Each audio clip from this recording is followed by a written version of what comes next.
നമസ്കാരം. കുറെ നാളുകളായി എല്ലാവരും ചോദിക്കുന്ന കാര്യമാണ് CPM പിളരുമോ എന്നത്. വീണ്ടും ആ ചോദ്യം ഉയർന്നു വരികയാണ്. കാരണം പാർട്ടി സംസ്ഥാന സമ്മേളനത്തിന് പിന്നാലെ അവഗണിക്കപ്പെട്ട നേതാക്കൾ അപമാനിതരായ നേതാക്കളുടെ സഹായത്തോടെ പുതിയ CPM രൂപീകരിക്കാൻ ശ്രമിക്കുന്നതായിട്ടുള്ള സൂചനകൾ പുറത്തു വരുന്നു. പാർട്ടിക്കെതിരെ നിലകൊള്ളുന്നവരെ കൈകാര്യം ചെയ്യാനുള്ള തീരുമാനം പുതിയ നീക്കത്തിന്റെ വെളിച്ചത്തിൽ പുനരാലോചിക്കാൻ ഒരുങ്ങുകയാണ് CPM. പുറത്തായവരെ അണിനിരത്തി പുതിയ ഫോറത്തിന് ശ്രമിക്കുകയാണ് CPM.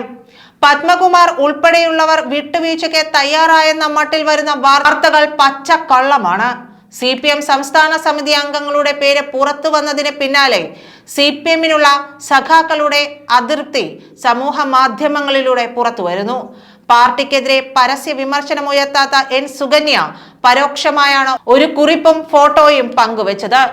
പാർട്ടിക്ക് നിയന്ത്രിക്കാൻ കഴിയാത്ത വിധത്തിലാണ് സമൂഹ മാധ്യമ വിമർശനം അംഗക്കളി കൊള്ളുന്നത്.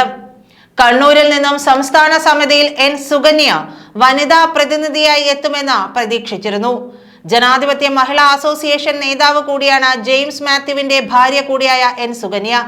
പകരം ജോൺ ബ്രിട്ടാസ്, VK സനോജ്, M പ്രകാശ്, ബിജു കണ്ടക്കൈ എന്നിവരാണ് കണ്ണൂരിൽ നിന്നും സംസ്ഥാന സമിതിയിലെത്തിയത്. ഇതിന് പിന്നാലെയാണ് സുകന്യ ചെഗുവേരയുടെ ഒരു വാചകം പങ്കുവച്ചത്. ഓരോ അനീതിയിലും നിങ്ങൾ കോപത്താൽ വിറയ്ക്കുന്നുവെങ്കിൽ നിങ്ങൾ ഞങ്ങളുടെ സഖാവാണ് എന്നതാണ് ഈ വാചകം. ഇതിനൊപ്പം CPM നേതാവ് UP ജോസഫിനൊപ്പം സുകന്യ നിൽക്കുന്ന ഒരു ചിത്രവും പങ്കുവച്ചിരുന്നു. UP ജോസഫ് തൃശൂർ ജില്ലാ സെക്രട്ടറി ആകുമെന്ന പ്രതീക്ഷിച്ചിരുന്ന വ്യക്തിയാണ്. പകരം മുൻ MLA അബ്ദുൽ ഖാദറാണ് തൃശൂർ ജില്ലാ സെക്രട്ടറി ആയത്. ഇതോടെ UP ജോസഫ് സംസ്ഥാന സമിതിയിൽ എത്തുമെന്നും ഏറെ പ്രതീക്ഷിച്ചിരുന്നു. ഇതും നടന്നില്ല. പകരം ഉന്നത വിദ്യാഭ്യാസ മന്ത്രിയായ R ബിന്ദുവാണ് തൃശൂരിൽ നിന്നും സംസ്ഥാന സമിതിയിലെത്തിയത്. ജില്ലാ സെക്രട്ടറി എന്ന നിലയിൽ അബ്ദുൽ ഖാദറും എത്തി.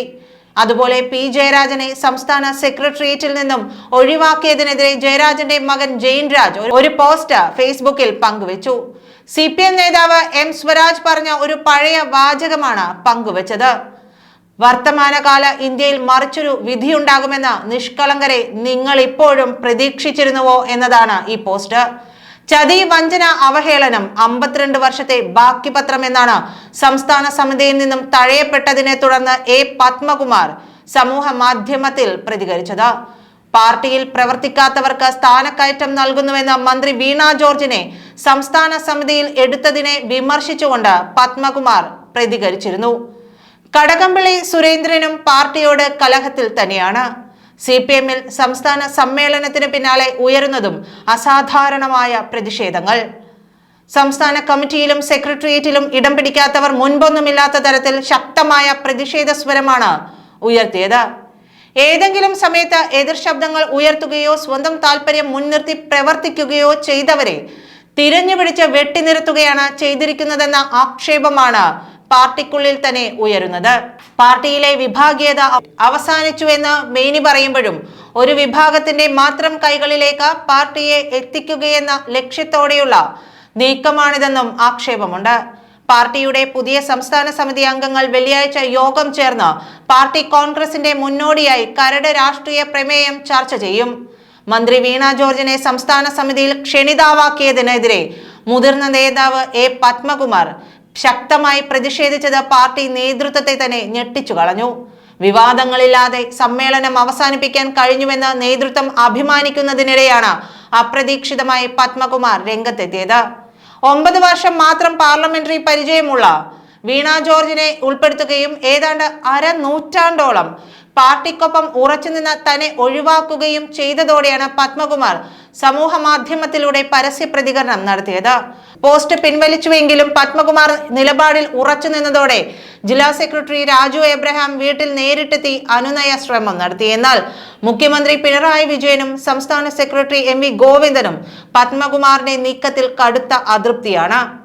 ജില്ലാ കമ്മിറ്റിയിൽ പത്മകുമാറിനെതിരെ നടപടി ഉണ്ടാകുമെന്നാണ് സൂചന. എന്നാൽ നടപടി വിരമിക്കലായി കരുതുമെന്നാണ് പത്മകുമാറിന്റെ പ്രതികരണം. പത്മകുമാറിന്റെ പ്രതികരണം പാർട്ടിക്ക് പ്രശ്നമില്ലെന്നാണ് MV ഗോവിന്ദൻ പറഞ്ഞത്. വിഭാഗീയത അവസാനിച്ചതായി CPM അവകാശപ്പെടുമ്പോഴാണ് മുതിർന്ന നേതാക്കൾ തന്നെ ഇത്തരത്തിൽ പാർട്ടിയോട് നേരിട്ട് എതിർക്കാൻ തീരുമാനിച്ചിരിക്കുന്നത്. CPM-ൽ നിന്നും വിട്ട് പുതിയ പാർട്ടി രൂപീകരിക്കുന്നതൊന്നും ആദ്യ സംഭവമല്ല. KR ഗൗരിയമ്മയും MV രാഘവനുമൊക്കെ ഇത്തരത്തിൽ പാർട്ടിയിൽ നിന്നും പിളർന്നു പോയവരാണ്. ഒടുവിൽ TP ചന്ദ്രശേഖരന്റെ RMPയും ഇത്തരത്തിൽ പിളർന്നു മാറി. എന്നാൽ അന്നൊക്കെ പാർട്ടി ഒന്നടങ്കം പിളർന്നവർക്കെതിരെ നിലകൊണ്ടു. എന്നാൽ ഇന്നത്തെ സാഹചര്യം അതല്ല. പാർട്ടിയിൽ നിന്നും പിളർന്നു മാറുന്നവർക്കൊപ്പമാണ് ശരിയായ കമ്മ്യൂണിസ്റ്റുകാർ. പിണറായിയുടെ നവ കമ്മ്യൂണിസ്റ്റ് സങ്കല്പത്തിനെതിരെ നിലകൊള്ളുന്ന ഒരു കൂട്ടം പ്രവർത്തകരും നേതാക്കളും CPM-ൽ സജീവമാണ്. അവർ പ്രത്യക്ഷ കലഹത്തിന് പിന്തുണ നൽകുന്നതിന് പകരം മനസ്സുകൊണ്ട് CPM-നെ ഉപേക്ഷിക്കുകയാണ് ചെയ്യുന്നത്. CPM പിളർന്നാൽ ഇവർ പിളർത്തിയക്കൊപ്പം നിൽക്കും. അതാണ് സാഹചര്യം. വരുന്ന നിയമസഭാ തിരഞ്ഞെടുപ്പിൽ മൂന്നാം ഊഴത്തിന് കാത്തിരിക്കുന്ന പിണറായിയുടെ ഹൃദയത്തിലേക്കുന്ന അമ്പായിരിക്കും ഇത്. CPM-ന്റെ അവസാനം കാണുക എന്ന ലക്ഷ്യത്തിലേക്കാണ് അമർഷം പൂണ്ട നേതാക്കൾ സഞ്ചരിക്കുന്നത്. VS അച്യുതാനന്ദന്റെ സർക്കാരിനെ 2011-ൽ പിണറായി തോൽപ്പിച്ചത് ഇതേ ലൈനിലാണ്.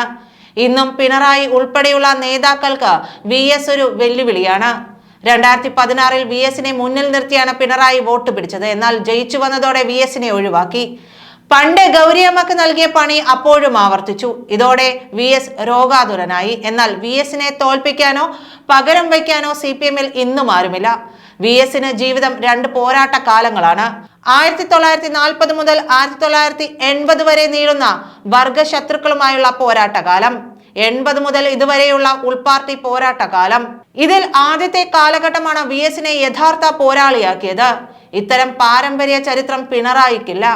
വസൂരി എന്ന ദുരന്തം അമ്മയുടെ ജീവൻ എടുക്കുമ്പോൾ VS-ന് വയസ്സ് 4 വയലിനക്കരെ ഒറ്റയായ കുടിലിൽ കിടന്ന് മരണത്തിലേക്ക് പോകും മുമ്പ് ദൈന്യതയോടെ നോക്കിയിരുന്ന അമ്മയുടെ ഓർമ്മകൾ VS-ന്റെ മനസ്സിൽ എപ്പോഴുമുണ്ട്. 11-ാം വയസ്സിൽ അച്ഛനും കൂടി പോയതോടെ പഠനം അവസാനിച്ചു. അന്ന് തൊട്ട് VS-ന് ജീവിതം തന്നെ പോരാട്ടമായി. ജൗളിക്കടയിലെയും പിന്നെ ആസ്പിൻവാൾ കയർ കമ്പനിയിലെയും അരവയറിനായുള്ള അധ്വാനം. 1940-ൽ 17-ാം വയസ്സിൽ കൃഷ്ണപിള്ളയുടെ ശുപാർശയിൽ പാർട്ടി അംഗത്വം കിട്ടി. അത് കഴിഞ്ഞൊരു നാൾ സാക്ഷാൽ കൃഷ്ണപിള്ളയുടെ സന്ദേശം കിട്ടി. കുട്ടനാട്ടിലെ തൊഴിലാളികളെ സംഘടിപ്പിക്കാൻ പോകണം. വേലിക്കകത്ത് ശങ്കരൻ അച്യുതാനന്ദൻ അന്നു മുതൽ VS എന്ന ചുരുക്കപ്പേരായി. പിന്നീട് കുട്ടനാട്ടിൽ നിന്ന് തിരിച്ചെത്തി ട്രേഡ് യൂണിയൻ സംഘാടനത്തിൽ മുഴുകി. പുന്നപ്ര വയലാർ പോരാട്ടത്തിനുള്ള ഒരുക്കത്തിനിടെ അറസ്റ്റ് വാറണ്ടിനെ തുടർന്ന് ഒളിവിൽ പോയി. പ്രതിയാക്കപ്പെട്ടു. ലോക്കപ്പിൽ ക്രൂരമായ മർദ്ദനത്തിന് ഇരയായി. പിന്നീട് 4 വർഷക്കാലം പൂജപ്പുര സെൻട്രൽ ജയിലിൽ കിടന്നു. 1952-ൽ VS Achuthanandan communist party Alappuzha division സെക്രട്ടറിയായി തിരഞ്ഞെടുക്കപ്പെട്ടു. 2 വർഷം കഴിഞ്ഞ് സംസ്ഥാന കമ്മിറ്റിയിലെത്തി. അന്തർദേശീയ കമ്മ്യൂണിസ്റ്റ് ചേരികളോടുള്ള സമീപനം തർക്കമായി. 1964-ലെ ദേശീയ കൗൺസിൽ യോഗത്തിൽ പിളർപ്പിന്റെ കാഹളം മുഴക്കി VS അടക്കം 7 മലയാളി സഖാക്കൾ ഇറങ്ങിപ്പോന്നു.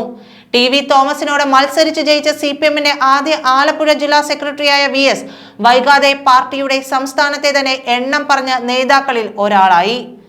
1980 മുതൽ 91 വരെ 3 തവണ പാർട്ടി സംസ്ഥാന സെക്രട്ടറിയായി. ബദൽ രേഖ വിവാദം പാർട്ടിയെ പിടിച്ചുകുലുക്കിയപ്പോൾ പാർട്ടി സെക്രട്ടറിയായിരുന്ന VS EMS-ന്റെ പിന്തുണയോടെ പാർട്ടിയെ നിയന്ത്രിച്ചു. MV രാഘവന്റെ പിന്നാലെയുണ്ടായ കുത്തൊഴുക്ക് തടയാൻ VS കേരളം മുഴുവൻ ഓടി നടന്നു.